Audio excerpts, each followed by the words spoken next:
Hi, you winners. I'm your host, KatFTWynn, and I'm here with River. And we're still doing Ruby. We're on the third part of it. So, where we last left off, I think Ruby went unconscious. Yep. After fighting a creepy monster. Rabbit monster. Yup. Was it a rabbit? And Tom is gone. It might have been a cat. Ruby's the rabbit. It was a ears back thing. Like it had pointy ears like a cat, but they were like back. Maybe it was a dog. I don't remember. I don't know. They're but all either animals. way. Yeah. And Tom is gone. Who Yep. was the cat. So, let us continue. Nope. What was that? It was saying, before continuing, this is like review. Oh, it was like speculation at the time. Yeah, we're Okay. gonna ignore this. Ruby wakes up. Where are we? Is it a soft surface? Do we still have all our limbs and organs? Ruby appears to be in a bed. She feels mostly unhurt, but disoriented. She appears to be in one piece. Inventory. Ruby is wearing pajamas. She is not carrying any items. Open the curtain. The curtain is already open. Look out the window.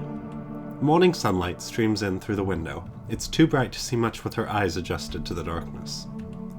Try to think back before we woke up in the coffin. Ruby can't remember a coffin. Ruby knows something. This is her bedroom. It could have been a dream, trapped in nightmare land. Or this could be the happy delusion we have sunk into because we are now insane. Open drawer. There's a copper key inside. Ruby pockets the copper key. Is Ruby able to see someone else? And if so, does she recognize them? Tom is here. Say hello or otherwise try to initiate communication. Ruby says hi to Tom. She wonders why Tom is in her bedroom. Tom does not respond. Check his face. Ruby gently turns Tom around to look at his face.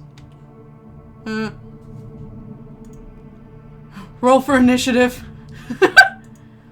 Holy, okay. Wasn't expecting that. That isn't Tom, and this isn't Ruby's room. Check door. The odd door is set into the wall, flush with its edges. It is also locked. Also inspect inventory. Some of Ruby's items are missing. She is also holding a copper key. Inspect the circle thing on the wall.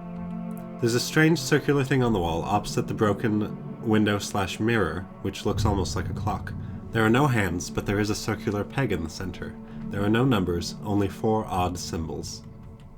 Use our big bunny ears to listen to the box labeled "Do Not Open." There's no sound coming from inside that Ruby can make out. See if the door is locked. The door has a small copper lock. Figure out if climbing back through broken window is a safe method of leaving. The window is still too small for Ruby to fit through, and even if she could, it's lined with sharp, broken plate glass. Check waste bin thingy next to the dummy. It looks almost like a filing cabinet. There's only one drawer, but it won't open. It seems jammed rather than locked, since there's no keyhole. Check sink. There's a small depression on the surface just beside the sink's basin. Otherwise, the sink is unremarkable, if a bit bare. Anyways, fiddle with the knobs on the faucet. Ruby turns the knobs, but no water comes out. Maybe it's broken. Check blue banner. A large tarpaulin is stretched tightly over the wall above the window. Tap "Do Not Open" box. Speak to box to ask if anything is inside. The box does not respond to Ruby's provocation. Open the "Do Not Open" box. The crate is closed tightly. Ruby will never be able to open it with her bare hands. Try to rip and tear Scarecrow. The post dummy is too sturdy to tear apart barehanded. Look under/remove banner. The blue tarpaulin is nailed firmly to the wall, too tightly to just pull down even if Ruby could reach it at a comfortable angle. It's also too tight to peek under. Inspect black window and the little diagram next to it, besides the door. It's some sort of digital screen, but it's blank. Immediately underneath is what appears to be a high-tech palm scanner. Fuck! We sent the hand up that chute.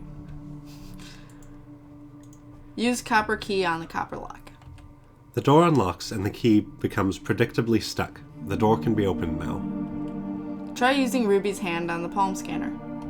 Ruby's palm doesn't work. The machine beeps once with a very incorrect sounding beep, and a tiny red light blinks a few times. Carefully take a piece of glass from the window, or broken lying around, and slice open and cut the dummy apart. Ouch! The glass is too dangerously sharp to use as a tool, and the dummy's exterior is thick and padded. Ruby's skin gives way before the dummy's, and she accidentally cuts her palm with the glass. Attempt to remove the nails holding the tarp by standing on the Do Not Open box and remove the nails with the coins. The nails aren't in all the way, so they can't be pried with the coins, but despite her strongest efforts, they still refuse to be pulled out of the wall with Ruby's bare hands. Is that a hangman's noose around the dummy's neck? It appears to be. Ruby fusses with it, but can't get it untied. Also, is the stand bolted to the ground? Yes. Open the tray/drawer that had the hand in it. It's bloody, but empty. Look outside the broken window, please. It's the maintenance room that Ruby was trapped in, fought something in, and was nearly poisoned with a flood of gas in. It looks the same as before. Go through a door. Ruby opens the door. This place looks familiar. The door seems to have been set into the wall in such a way as to appear hidden when closed. Go upstairs. Ruby is back in the room with the lockers. Look at the terminal to see if there's any information on it. Nothing new has appeared on the console. Inspect the buttons on the locker Ruby was originally trapped in. The buttons are all unlit and gray now. Pressing them yields no result. However, there's a familiar-looking vial inside the locker labeled Succumer. Ruby pockets the arsenic antidote. Caused the fish great pain by banging on the glass. That will teach them a lesson. How dare they be fish? Check other locker. Ruby finds her ball of string and pockets it. That is the most we can do. Back down the ladder. Also, should we inspect the Z hatch first and try to pull the ceiling lever? Ruby returns to the lower room and notices that the lever on the ceiling has descended again. Use the key and the string to make a lasso. Ruby doesn't have the key. It got stuck in the lock. It showed up in her inventory because someone was too careless to delete it from the display after it got used up. She certainly can't reach it like this, even standing on the heavy barrel. To the Z hatch room. Upon arrival, barring something important moving, inspect the tube. Ruby enters the back room through the Z hatch. Say hello. Ruby cautiously says hello and introduces herself. The man greets Ruby and introduces himself as Red. Ruby asks Red a number of questions. He responds very calmly and briefly to each one. He doesn't know how he got here. He doesn't know how long he's been here. He doesn't know what this place is. He hasn't seen anyone by Tom's description. Ask him if he'd like to escape with her. Red shakes his head. Red tells Ruby there's nothing to escape from. He's not trapped anywhere. Red is very uninterested in all of Ruby's questions. Ask him for help pulling the lever. Ruby asks Red to help pull the lever. Red smiles and agrees to go with Ruby. Politely ask him never to smile again, as we are a herbivorous bunny girl, and the sight of glistening fangs is slightly perturbing. Red obligingly follows Ruby to the other room and offers to pull the lever himself. Suggest he finds help for his eating disorder. He stands on his toes on the barrel and uses his cane to latch the lever. Red smiles, his action successful. The lever again snaps back into the ceiling and a loud shifting sound comes from upstairs. We are missing the little eye disc thingy. Ruby never picked that up. Ask Red. Red says he is getting very tired of Ruby's questions. Red tells Ruby that if she doesn't stop asking questions, he might have to bite her throat out. Apologize and offer him some fish from around here. Red smiles at Ruby's reaction. He says he is just kidding. Give him some fish as a gift of our appreciation. There are no more fish. Ruby used the last ones to test the sample. All that remains is the painted fish on the back wall of the aquarium tank. Ask Red. Ruby decides maybe it's best not to ask Red anything more right now. Thank Red and go upstairs. Ruby returns upstairs. Enter computer room. Ruby enters the other room. The screens have changed. Perhaps restoring power brought this system back online. The eye-marked disc is on the floor where Ruby knocked it after opening the chest earlier. Pick up monocle. There is no monocle here. Examine screens closer. There's text on the monitors. Level 1 access card detected in slot. Press Y to continue, press C to cycle displays. Ruby pockets the wooden disc with the eye on it and the triangle on one end. Several small, difficult-to-see images appear on the secondary monitors. Ruby presses Y. A larger, clearer image appears on the main monitor. Go back to first room. Using this picture as reference, locate hidden camera. Tell anonymous I told you so. Ruby presses C. A new image comes up. Tom. The system doesn't seem to show any more cameras. Higher access level required. Further cycling denied. Ruby heads to the maintenance room. Red isn't in the cell room anymore. Ruby returns to the maintenance room. Yell Tom into the tube. There's no answer. The tube must not work that way. Tie the button diagram around the tube with the string to see if we can restore some suction.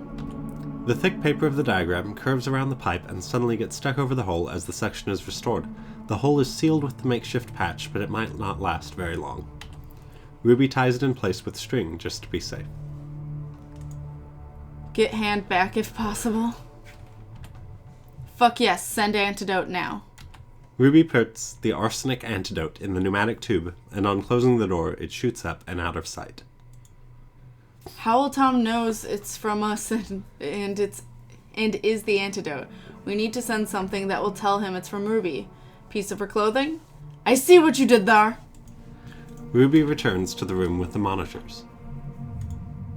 Ruby has an emotional scene with Tom's image on the monitor, trying to persuade him to drink it. Do it, Tom! Yell at the TV. Come on, Tom, please drink it. Tom drinks the arsenic antidote. Fuck yes! Tears of joy! Woohoo!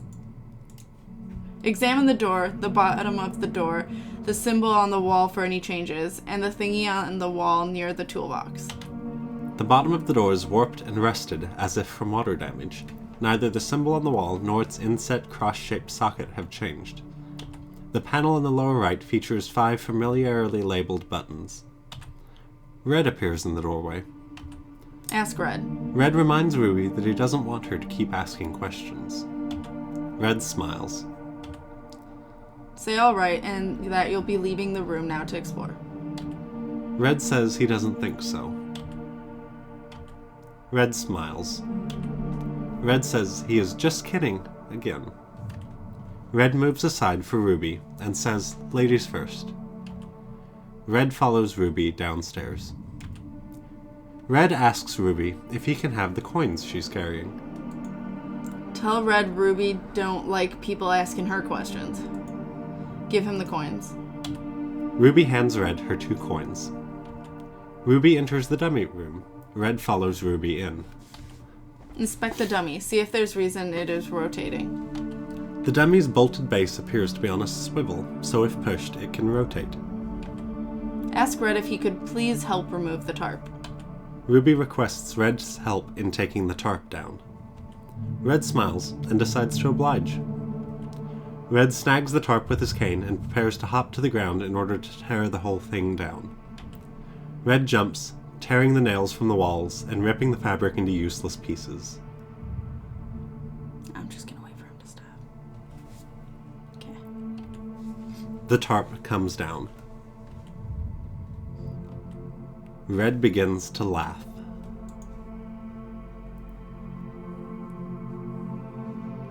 It's yellow. But it's not from the author. Okay, so that sliding animation wasn't in the forum. I added it myself. It was from the person who put this together. Oh. Ruby stares at the horrible sight before her. Request Red to poke it at it with his cane. Red's laughter echoes through the small room. Laugh along, all the while looking for a quick ass escape.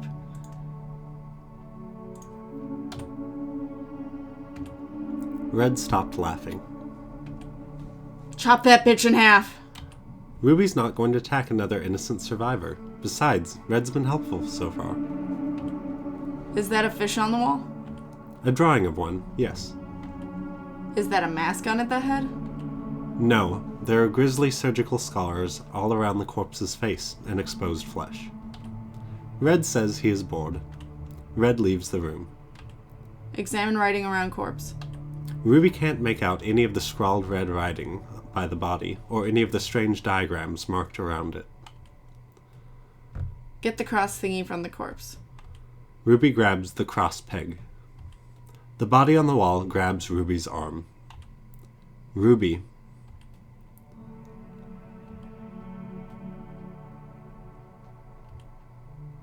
Ruby is somewhere. Tom is here. Say hello. Ruby says hello. Tom says hello back. Tom says his eye hurts. Red is here. Red is holding a wooden disc. Ask Red to help with examining Tom. Red says he is very, very tired of you asking. Red cuts something with the wooden disc. Red is 2 coins fish tank. Gas is seeping into the room. Vial something Tom. Ruby tries rubber gloves access something doorway button. I'm taking some creative liberties here with the animations.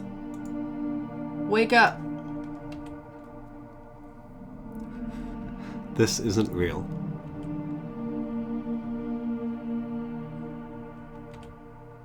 Ruby is in the dummy room. Ruby's inventory feels lighter. Use eye disc on wall circle. Ruby doesn't have the eye disc. Ruby picks up the cross peg from where she was just standing. Ruby exits the dummy room. Tom! Hug and kiss him already. Tom is here. Yay! We're reunited with Tom. So that is the end of chapter 3. And we will see you guys for chapter 4. So keep winning in life, guys. Bye. Bye.